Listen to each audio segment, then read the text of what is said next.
Hi everyone, I'm Arnell. Today, let's look at gerunds and infinitives.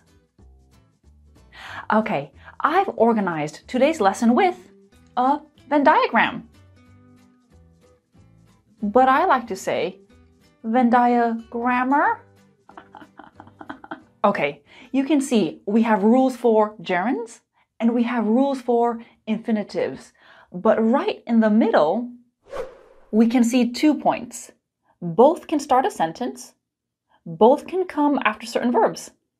Let's look at these 2 points because usually this is what students find the most confusing. Basics. I have infinitives, bare infinitives, and gerunds.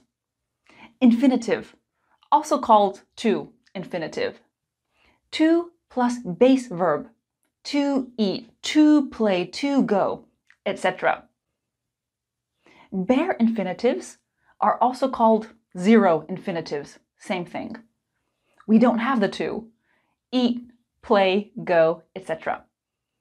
In today's lesson, we don't need to look at bare infinitives, but I still wanted to show them to you. Gerunds. Base verb plus ing. Eating, playing, going, etc. Infinitives are verbs, but gerunds are not verbs. For example, I am talking to you. They've been studying really hard. Those are verbs, present continuous, present perfect continuous. Those aren't gerunds. A gerund is not an adjective. I read an interesting book. Interesting is an adjective. So, what is a gerund? A gerund is an ing word that looks like a verb, but it functions as a noun. So we use gerunds in the same way we use nouns. Don't worry, I'll give you lots of examples. Okay, you can see my chart here. Both the gerund and the infinitive can be the subject of your sentence. But if we are showing purpose or giving instructions, we want that infinitive. Let's start with gerunds. Okay, if you want your verb to be a subject, it must be a gerund. I'm gonna choose clean. Cleaning is hard work. Here, my subject is one word, cleaning. But oftentimes, gerund subjects are part of longer phrases. Walking to work every day has really helped my back problem. Driving without a seatbelt is dangerous. Do gerunds really function as nouns? Let's do a little test. Motherhood is hard work. Motherhood is a noun. It works. Physical therapy has really helped my back problem. Poison is dangerous. The test works. You can see in all of these sentences, the infinitive does not work, and it's a common mistake. To smoke has many negative effects on your health. Smoking has many negative effects on your health. And you can see, when I was writing the script, the editor suggested a gerund. Okay, so when? When can the infinitive be a subject? First, infinitive subjects are often very abstract and poetic. To love is to admire with the heart. To admire is to love with the mind. Did you get that abstract feeling? And then there's Shakespeare. To be or not to be, that is the question. Okay, if we're not talking about art, if we're not talking about Shakespeare in Old English, can the infinitive be a subject? If we use an infinitive subject, we're usually talking about goals and achievements. Did you hear Samantha quit medical school? To study for so long just to quit seems like a waste. To become a doctor had always been her dream. To pass my econometrics class this semester is my only goal. And look at the verbs seem, be. We often use those verbs with infinitive subjects. What's the difference, gerund or infinitive? You can see the gerund is also correct. Gerunds are far more common and actually sound more natural. So we can use infinitive subjects, but be careful. What type of feeling do you want to give the listener or reader? To vote, you must be 18. To win the race, you will need to start training every day. To make employees feel safer, the company installed security cameras.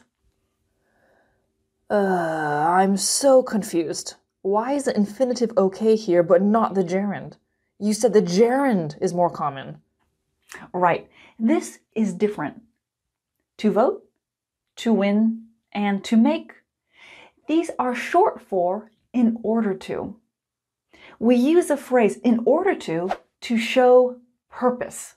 Why we do something. For example, action.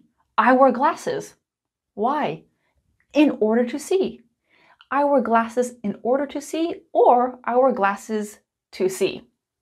And yes, the clauses can be switched around. You need to be 18 to vote. You will need to start training every day to win the race. The company installed security cameras to make the employees feel safer. What's the difference, to or in order to?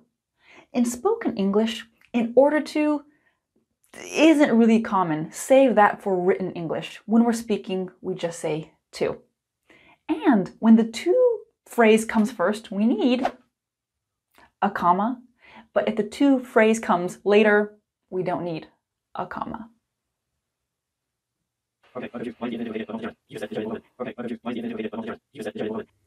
To listen to the message again, press 1. To save the message, press 2. To delete the message, press 3.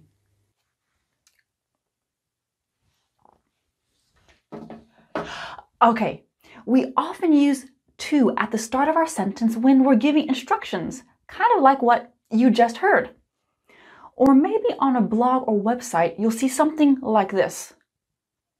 To make slime, you will need glue, baking soda, food coloring, and water. Yes, these here are also short for in order to, but I wanted to make this a little part in this lesson because to instructions are very common. Mini review. If you want a verb to be a subject, use a gerund. Drinking coffee after 2 p.m. keeps me up at night. The infinitive can be a subject, but there's a special feeling to it and it's not so common. To win is all he wants. We use the infinitive to show purpose. To make cheesecake, you only need 3 ingredients. Whew, are you ready? Let's move on to after certain verbs. For this part here, we're going to look at 5 different lists. And these aren't regular grammar lists. Quite the opposite.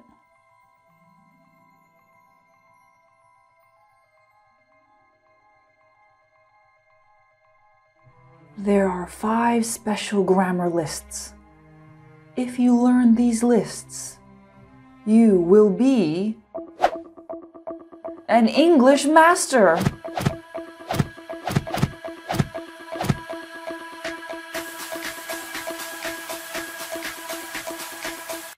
Okay, here are the lists. You might think, oh my God, there's so much information. But the rules are pretty simple.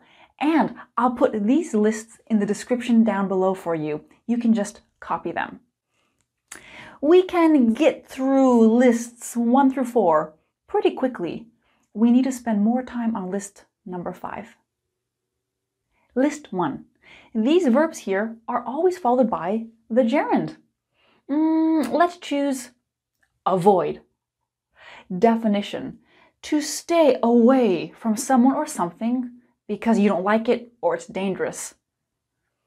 I avoid sitting in the sun. It hurts my eyes. You should avoid staring at a screen for too long. Let's try another one. Involve. Definition. Requires this is necessary.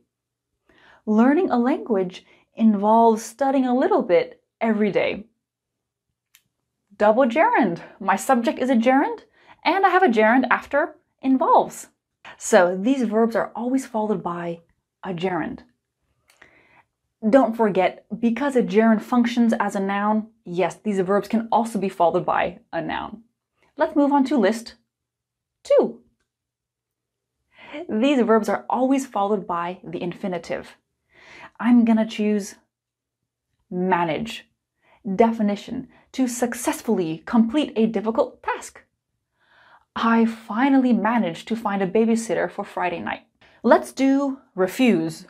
Definition: to say, no, I will not do this. My son refuses to eat vegetables. List 3. Verbs followed by an object, then the infinitive. Ask. I saw ask in list 2. See? Ask is in list 2. I asked to see the menu. I asked my friend to help me.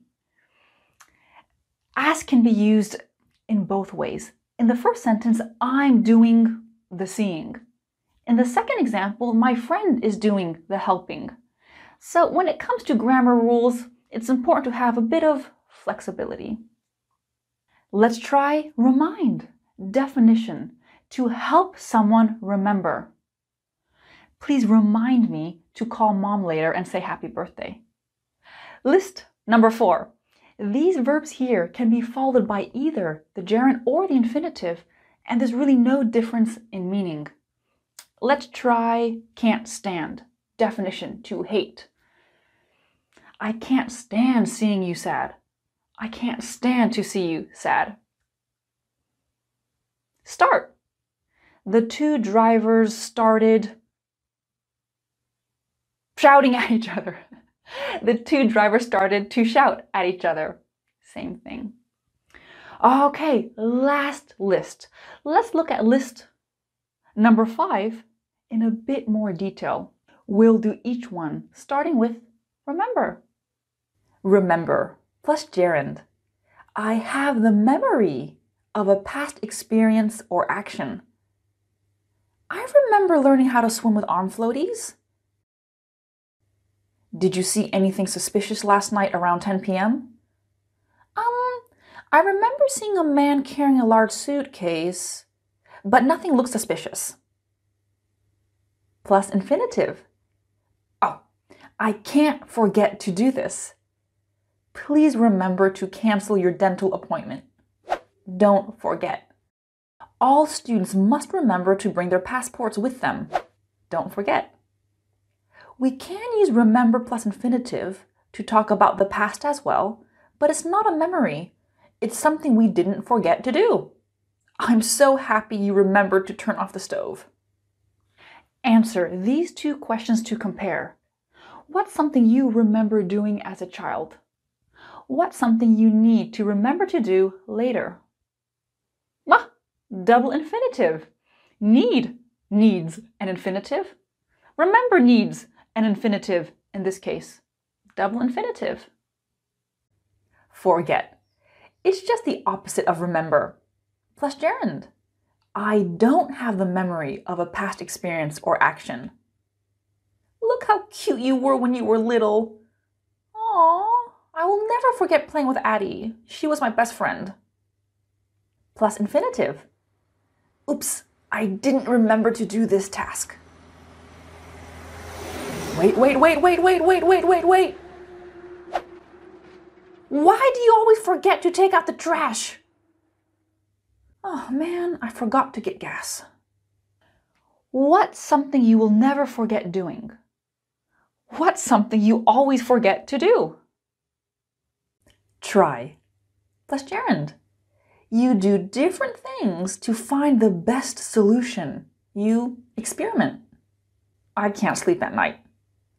Have you tried meditating? Yes. Have you tried drinking herbal tea? Yes. Have you tried listening to classical music? Yes, yes, yes, yes.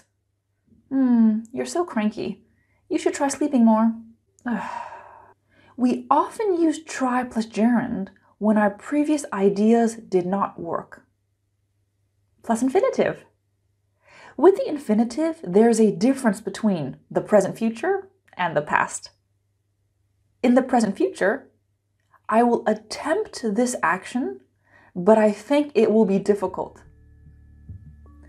Okay, everyone can do yoga. It's easy. First pose. I can try to do that. Next. I can try to do that one. Next. I think she's trying to kill me. Present continuous here. To plus infinitive after try. In the past. I tried, but it wasn't successful. I tried to get tickets for the 7 o'clock show, but they were sold out.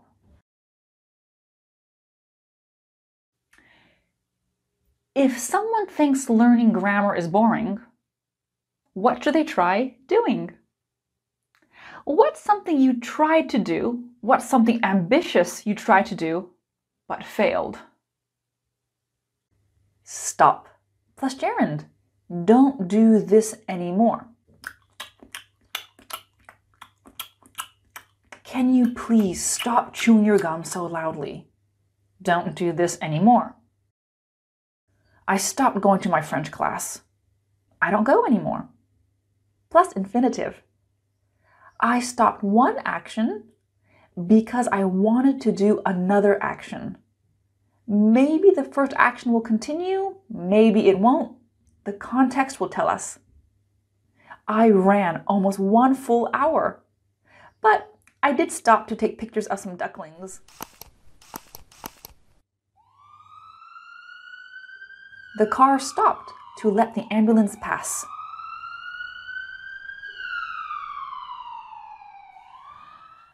What's something you wish you could stop doing?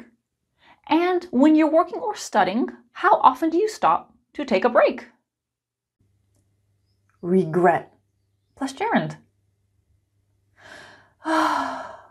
Why did I do this in the past? I feel guilty. I regret not spending more time with my grandma when she was alive. I regret eating all of those donuts. I feel sick. Plus infinitive. This is very formal. I'm sorry, I need to give you bad news. We regret to inform you that your application has been rejected. I regret to announce Fiona's decision to leave our company. What do you regret doing in the past? Or what do you regret not doing? Okay, it's hard to come up with a question with the second regret form, regret infinitive, because it's so formal. Usually we don't use it in the negative or in a question. So, different activity. Complete her sentence. What is she saying? 5 lists, done. Unfortunately, there is no easy way to learn these lists. One thing you can do is you can write example sentences, personal example sentences. You can even write them in the comments below. So, I hope this lesson was helpful, and I can't wait to make another video for you. Thank you, bye!